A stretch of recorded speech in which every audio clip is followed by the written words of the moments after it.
বামেতে কলস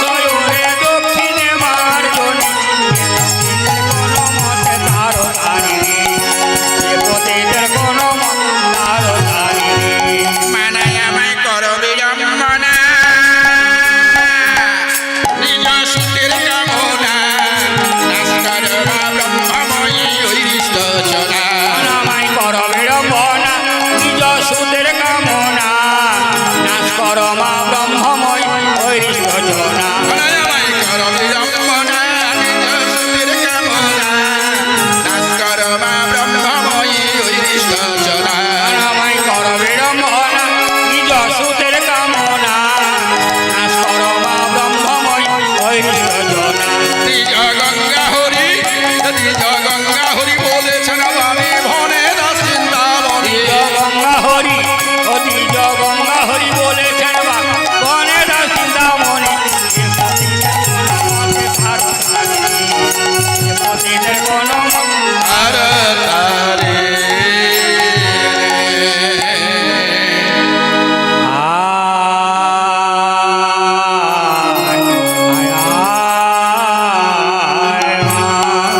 তারা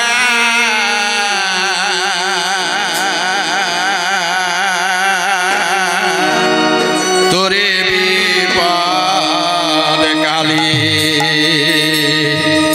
কালী কালী বলে কেন ডাকলি কিছুই বুঝি না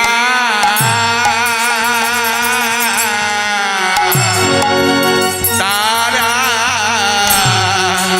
তোরে বিপদ কালী কালী কালী বলে কেন ডাকলি কিছুই বুঝি না ও মা নিজ কর্ম ফল বুঝিব সকল তারা হলো না মাগো তারা নামের বিপদ হলো না তারা তোরে বিপদ কালী কালী কেন ডাকলে কিছুই বুঝি না তারা তোরে বিপদ ও মা যে তোর সাধক ছেলে চাষমা তুই তার কাছে মনে করব আমার শ্যামা মরেছে যে তোর সাধক ছেলে যাসা তুই তার কাছে মনে করব আমার শ্যামা মরে যে তোর সাধক ছেলে চাষমা তুই তার কাছে মা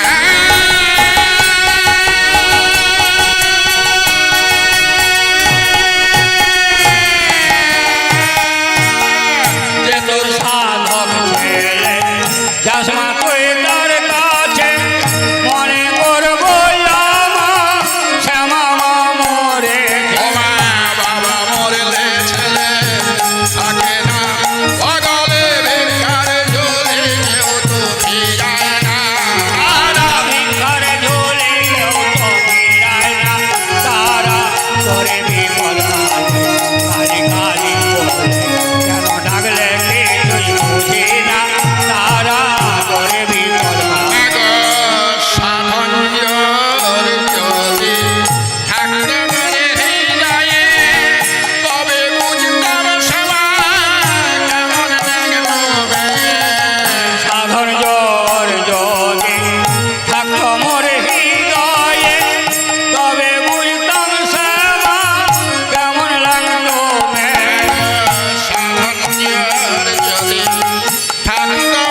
শোতে উঠতে বসতে কালি কালি তবু কেন যায় না আমার মনের কালি খেতে শুতে উঠতে বসতে কালি কালি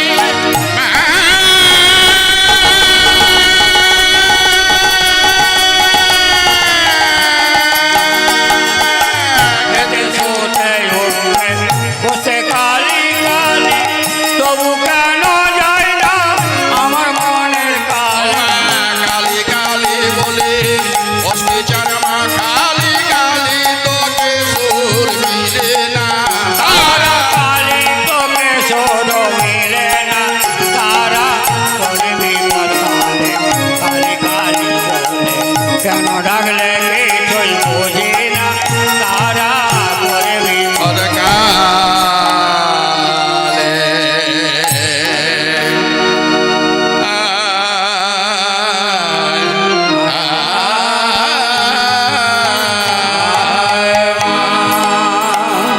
তাই শুভ লগ্নে অধিবাস কর সমাধান দেবদাস রাজ্যমন্ত্রী কন্যা দিল দান দত্তয়ন্তে বিপ্রগান পুষ্পদৃষ্টি করে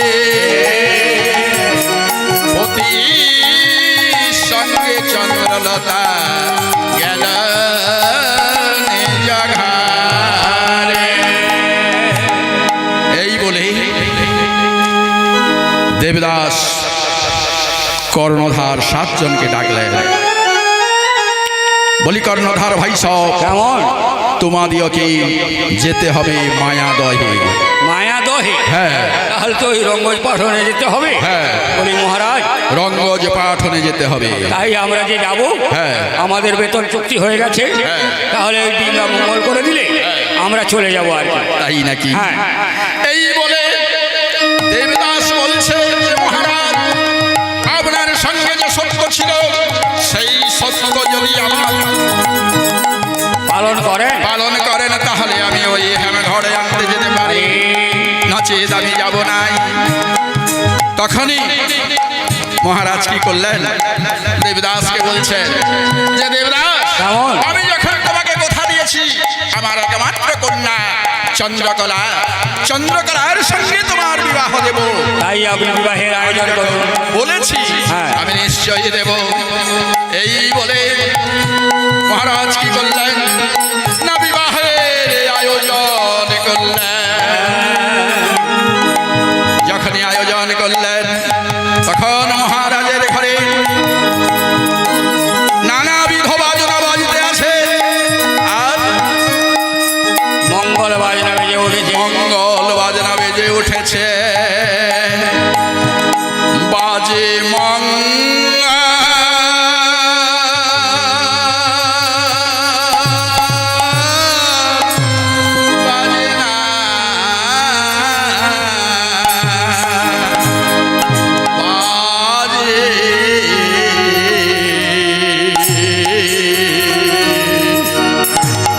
সাধুর মন্দিরে বাজে মায়ের মন্দিরে, সাধুর মন্দিরে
নিয়ে এসো। আমরা এসে গেছি মহারাজ। এসে গেছো? হ্যাঁ, তাহলে এক কাজ তাই আমরা করো। এবার ডিঙা ছেড়ে দেবো। হ্যাঁ?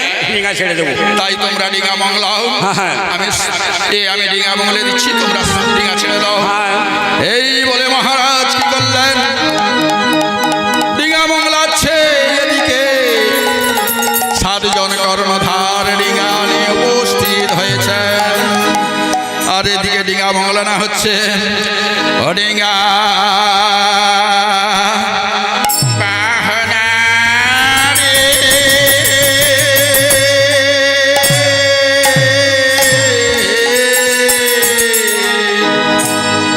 ও ভায়া কর্ণধার,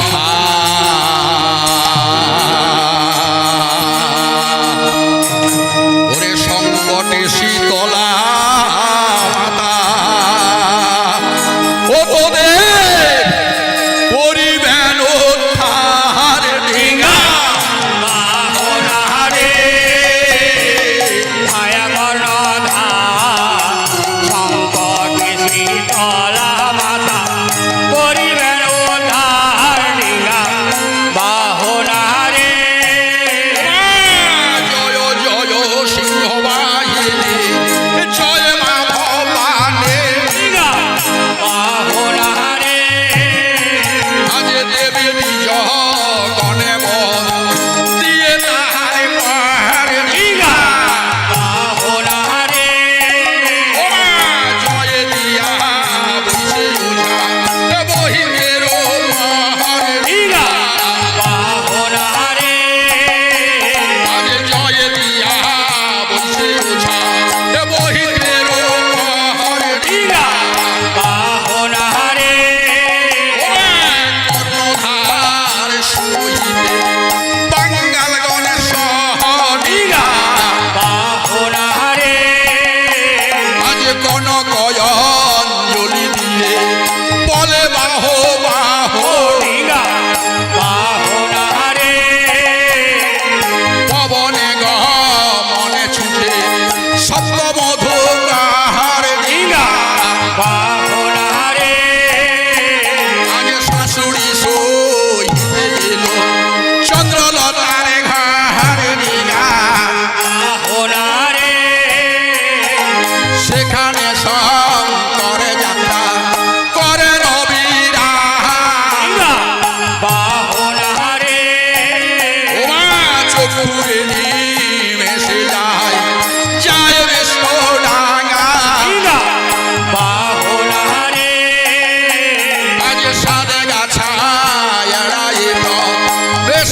শ্রীকৃষ্ণকে ভীষণ খিদা পেয়েছে, খিদায় ব্যাকুল হয়ে গেছেন তিনি।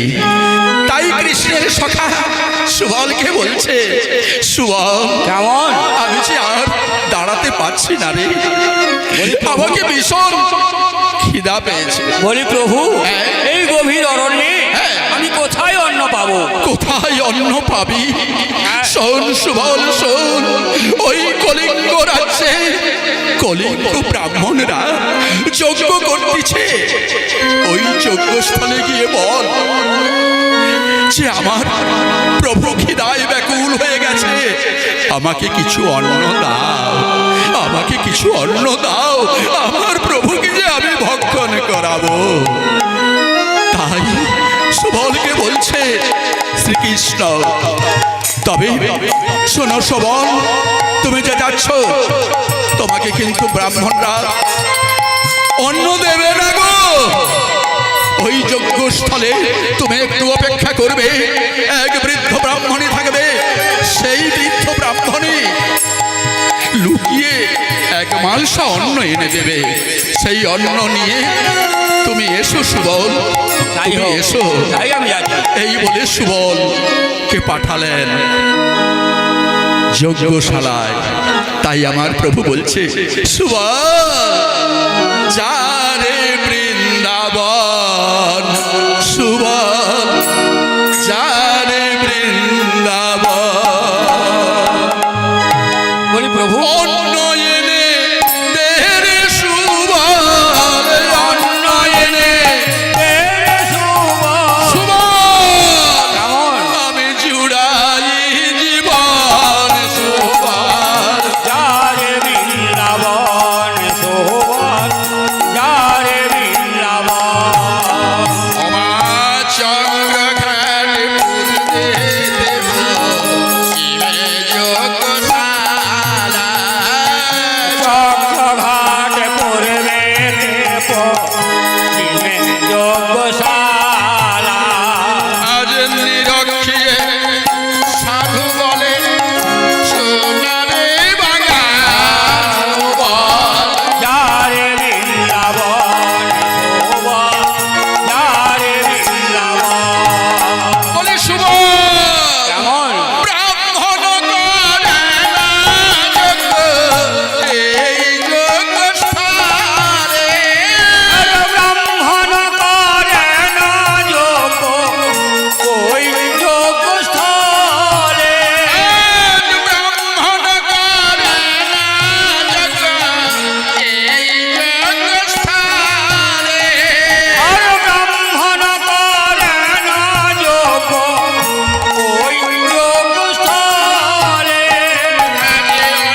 হেতু চিন্তা কৃষ্ণ পাঠালেন সুবলে, সুবল যারে বৃন্দাবন সুবল, যারে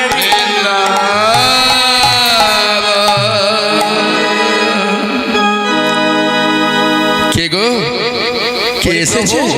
আমি এসেছি। সুবল এসেছো? হ্যাঁ। দেখো সুবল, ব্রাহ্মণের পাড়ায় যজ্ঞ হচ্ছে গো। হ্যাঁ। আমাদের এখনো যজ্ঞ পূর্ণ হয়নি গো। কিন্তু আমার প্রভু খিদায় ব্যাকুল হয়ে গেছে, আমাকে কিছু অন্ন দিতে হবে।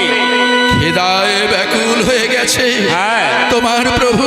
হ্যাঁ, না না না সুবল, আমাদের যজ্ঞ যতক্ষণ নাই পূর্ণ হয়, এই যে যজ্ঞস্থলে ঘন্টা রয়েছে বাধা, যজ্ঞ পূর্ণ হলে এই যজ্ঞের ঘন্টা বাজবে, নচেত বাজবে না গো। কিন্তু আমি অন্ন না হলে তো যাবো না। কিন্তু সুবল অন্ন তোমায় দেয়া হবে না। দেবে না? না গো সুবল না, আমাদের যজ্ঞ যে পুরানো হয় না। যজ্ঞ তো হরি বল! হয় না, আমাদের যজ্ঞ যে পুরানো হয় না। যজ্ঞ যে পুরাণ হয় না। দেখো দেখো অগ সুবল, যজ্ঞ আমাদের পূর্ণ হয় না। তাই তো তোমায় দেব না অন্ন, যজ্ঞ যে পুরাণ হয় না। দেখো দেখো অগ সুবল, যজ্ঞ আমাদের পূর্ণ হয় না। তাই তো তোমায়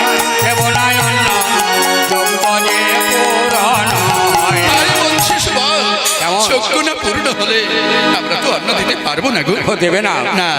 কিন্তু অন্ন না হলে তো আমি যাবো না। হ্যাঁ, অন্ন না দিলে আমি যাবো না। তাই তো সুবল চলে গেল, তাই তো সুবল চলে গেল, তাই তো সুবল চলে গেল, সুবল চলে গেল। বৃদ্ধ ব্রাহ্মণে দেখিতে পাইল, তাই তো সুবল চলে গেল। হলো না বলে তাই তো সুবল চলে গেল। তাই সুবল চলে যাচ্ছে, এমন সময় বৃদ্ধ ব্রাহ্মণী দেখতে পাইল নয়নে। দেখতে পেয়ে সুবলকে বলছে, ওরে সুবল, বলি, কে গো মা, আমায় ডাকছো? কোথায় এসেছিলে বাবা? আমার প্রভু খিদায় ব্যাকুল হয়ে গেছে, হ্যাঁ। তাই আমি এক মালসা অন্ন চাইতে এসেছিলাম। হ্যাঁ। এই ব্রাহ্মণরা আমাকে প্রহার করেছে। প্রহার করেছে? এই ব্রাহ্মণরা তোমাকে প্রহার করেছে? না না না না, কিছুতেই না। দেখো সুবল, আমি তোমাকে খানিক দাঁড়াও, আমি তোমাকে লুকাইয়া এক মালসা অন্ন এনে দিচ্ছি। তাই হোক। এই বলে আমার বৃদ্ধ ব্রাহ্মণী কি করলেন, সেই যজ্ঞস্থলে গিয়ে লুকিয়ে এক মালসা অন্ন এনে কৃষ্ণের হাতে দিলেন। প্রভু, অন্ন না, তাই তো লুকাইয়া অন্ন এনে দিলেন ব্রাহ্মণী। ওগো সখাগণ সঙ্গে পড়ে, এমন সময় যখনই সুবল অন্নটি হাতে পেল, হাতে নিয়ে এসে প্রভুর হাতে তুলে দিল, তখন প্রভু বলছে যে সুবল, অন্ন তো আনলে, আমি ভক্ষণ করব কেমন করে? বলি, প্রভু, ওই যে পলাশের পাত দেখা যাচ্ছে, হ্যাঁ। আপনি এই পলাশের পাতে ভক্ষণ করুন। পলাশের পাতে? হ্যাঁ, হ্যাঁ। এই বলে প্রভু আমার পলাশের পাতে ভক্ষণ করতেছে। তাই এখনো মানব জাতিরা মেনে আসছে শ্রীকৃষ্ণ সজা পৃষ্ঠে ভক্ষণ করেছিল বলে মানবরা সজা পৃষ্ঠে ভক্ষণ করে না। তাই মানবরা কি করছে না, উল্টা পৃষ্ঠে ভক্ষণ করতেছে। ওগো সখাগণ সঙ্গে পড়ে পলাশের পাতে, সখাগণ সঙ্গে পড়ে পলাশের পাতে, আজ সখাগণ সঙ্গে পড়ে পলাশের পাতে, সখাগণ সঙ্গে পড়ে পলাশের পাতে। এইখানে ভজন করিল জগন্নাথ, এইখানে ভজন করিল জগন্নাথ।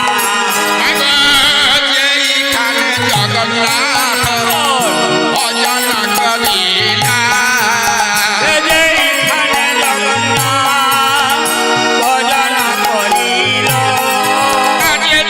এইখানে জগন্নাথ ভজন করিল, এইখানে জগন্নাথ ভজন করিল।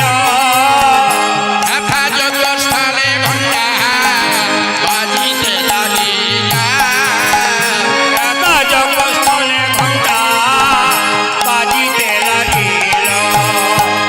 তাই অতএব ইহার নাম ভজনশালা। হ্যাঁ। আজ থেকে নাম হলো ভোজনশালা। ভজনশালা।